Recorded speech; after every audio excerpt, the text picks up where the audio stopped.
What up sa inyo guys? For today's video nga, magluluto tayo ng adobong itlog ng manok. Ayan, let's go! Sa sobrang sarap nga pala niyan guys, makakalimutan nyo yung pangalan nyo. At sa sobrang sarap niyan, mapapatirik din ang mga mata nyo. So let's go to the video! Magandang umaga nga pala sa inyong lahat guys. Una-una sa lahat, gusto ko lang mag-sorry kasi tanghali talaga ako nagigising. So nang nagising nga ako, bumili na nga ako ng kape dito sa tindahan.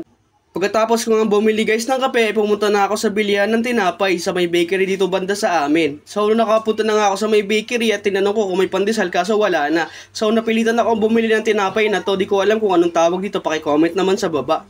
Ayan, tapos pagkatapos ko nang bumili ng tinapay, bumili na rin ako ng sangkap na ating lulutuin for today's video. Ayan. Ayan nga pala guys, yung sangkap na binili ko is bawang, sibuyas, paminta, laurel. Ayan, yung gagamitin natin sa adobo. So yan guys, bumili na rin pala ako ng 6 na itlog. Ayan, let's go! Banda nga rito guys, may napansin ako may naglalaba. Ayan oh, ang daming labahan ni tita. Si tita Lord na nga pala guys, na naglalaba ngayong Sabado. Ayan oh, ayaw niya magpakita sa camera kasi daw nahihiya siya. So nagtimpla na nga ako ng kape dito dahil nga unang-unang ginagawa ko sa umaga ay magtimpla ng kape. So nagtimpla nga ako ng 3 kape dito, isa kay Tonet, isa kay Papa, isa sa akin. So nang pagkatapos ko maglagay ng kape, naglagay na rin ako ng mainit na tubig sa mga baso. Ayan, isa. So, siyempre sa akin yan. Pangalawa, ito kay Tonet. Pangatlo, ito rin kay Papa. So, ito guys, pagkatapos ko nga maglagay ng mainit na tubig, ay kumain na rin ako. So, sobrang sarap nga ng tinapay dyan guys. Parang gusto ko pa bumili ulit. So, napapikit-pikit pa nga ako dyan.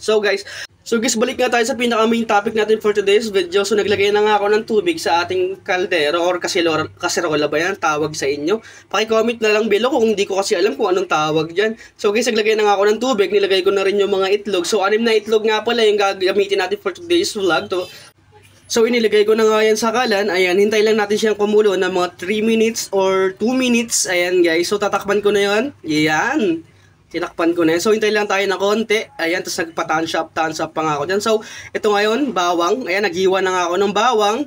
So, sinunod ko naman dito yung sibuyas. Ayan, guys. Ayan. May magic pa na nagaganap sa pagluluto natin for today's video. So, ayan, kumulo na nga yung ating niluluto. Ayan. And guys, pagulo, hinintay ko lang siguro ng mga 30 seconds pa bago ko siya balatan. Ayan, guys, tinanggal ko na nga yung mainit na tubig. Ayun. So yan, naglagay na rin ako ng malamig na tubig dyan guys para medyo hindi tayo mapaso sa pagbabalat ng ating itlog. Ayan guys. Cute-cute ka pa dyan. Kala mo talaga cute pero hindi naman. So guys, ayan, pinuno ko lang yan ha.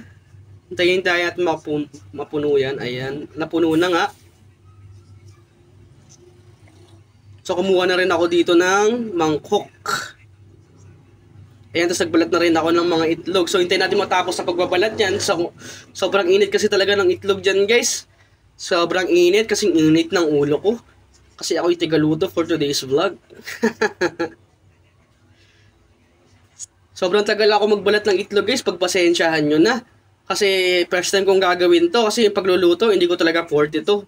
Ayan. So, nung natapos nga ako magbalat ng mga itlog, ayan. So, ang una kong gagawin dito is nagsalang na nga ako ng kawali. So, hinintay ko lang yan. Tapos, naglagay na rin ako ng mantika. So, hinintay ko, ayan, sine-check temperature ko pa talaga kung mainit na. So, ayan, thumbs up na, mainit na siya.